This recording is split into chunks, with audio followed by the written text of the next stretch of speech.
Halo Mas Bo dan Mbak Bre, selamat datang kembali di cerita misteri malam ini. Cerita yang akan menemani malam teman-teman semuanya. Begini ceritanya.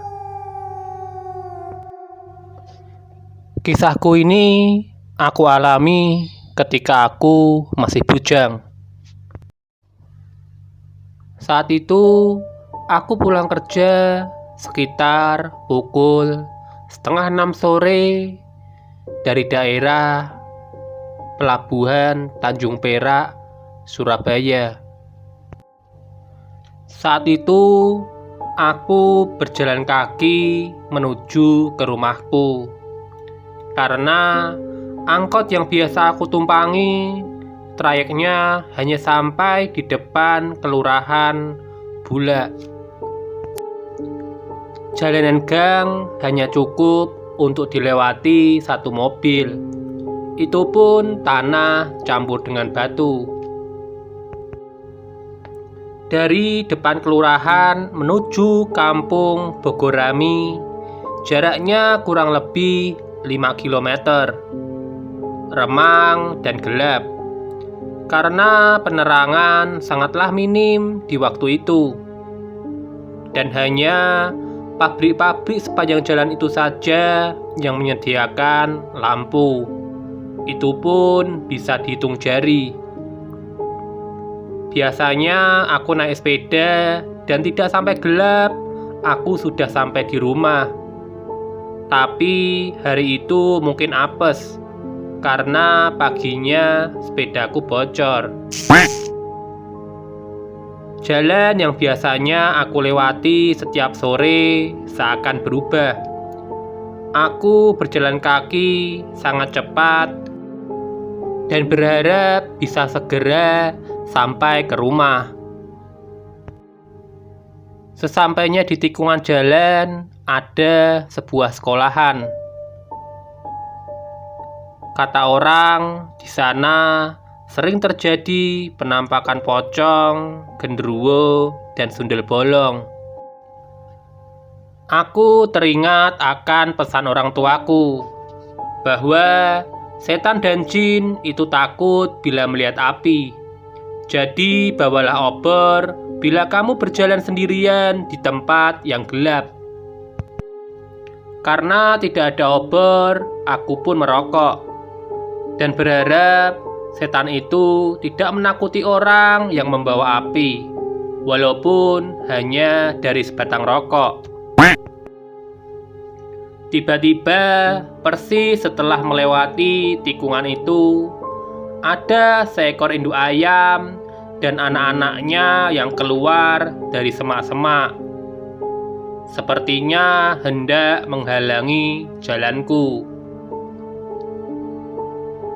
Karena aku takut akan menginjak anak-anak ayam itu, aku pun mengusirnya dengan sedikit menggerakkan kakiku. Anehnya, mereka masih saja berputar di bawah kaki-kakiku. Dengan suara kecil dan jantung yang berdetak dengan sangat cepat, aku berkata seperti memohon melas kepada mereka. Aku cuma ingin pulang ke rumahku. Minggirlah supaya tidak terinjak oleh kakiku. Aneh bin ajaib. Aku tidak akan percaya bila tak melihatnya dengan mata kepalaku sendiri. Induk dan anak-anak ayam itu berjalan minggir, masuk ke semak-semak, tak terlihat lagi dan tak bersuara lagi. Aku terdiam sejenak, tidak bisa berjalan karena lututku yang masih gemetaran.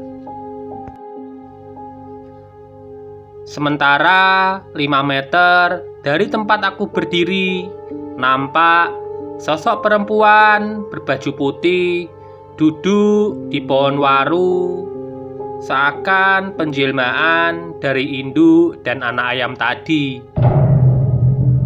Posisi duduknya membelakangiku.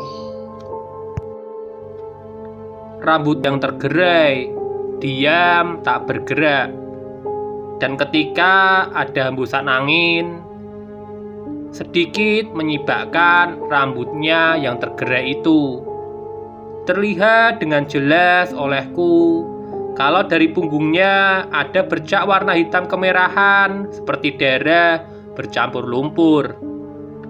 Dalam hati aku berdoa agar tidak terjadi sesuatu kepadaku. Setelah sekian detik, perempuan itu sekejap menghilang, menyisakan kering di tenggorokanku. Aku sempat menangis karena ketakutan yang luar biasa. Hingga tiba-tiba seekor katak yang besarnya 10 kali dari ukuran normal meloncat dan menempel di perutku.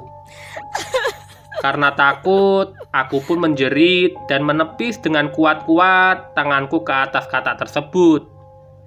Akhirnya katak itu loncat masuk dalam pekarangan rumah yang kebetulan berada di pinggir jalan sebelah pohon waru tempat perempuan itu duduk. Katak tadi sudah tak kelihatan lagi. Sepertinya ada orang yang mendengar aku menjerit karena gorden di rumah tersebut terbuka. Tetapi yang kulihat adalah sesosok hitam, jongkok, tak terlihat wajahnya dan matanya karena begitu hitam dan tertutup bulu lebat seperti gorila. Aku tahu persis bentuknya seperti orang karena dia memakai kain seperti kain sarung yang dibelitkan di perut dan menutup bagian bawah kakinya. Tetapi anehnya, dia jongkok karena langit-langit rumah itu tidak cukup tinggi untuk menopang badannya. Besar dan tinggi sekali. Akhirnya aku berlari sekuat tenaga dan entah sudah jatuh ke semak-semak hingga berapa kali. Saat berlari itu, aku sudah tidak berani lagi menoleh ke kanan kiri.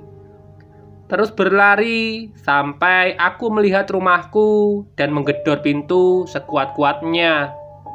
Hingga pintu terbuka dan aku langsung jatuh pingsan saat itu juga. Hingga saat ini, bila aku teringat akan kejadian misteri yang aku alami saat itu, bulu kudukku selalu berdiri. Tak bisa kubayangkan betapa ketakutannya aku waktu itu. Dan aku berharap tidak akan pernah dan jangan pernah mengalami kejadian tersebut kembali. Untuk teman-teman semuanya, bila pulang kemalaman atau hari sudah gelap, waspadalah. Bisa saja perjalanan teman-teman ditemani oleh sosok dari dimensi lain yang mengantarkan teman-teman hingga di depan rumah teman-teman atau bahkan masuk ke dalam rumah teman-teman semuanya.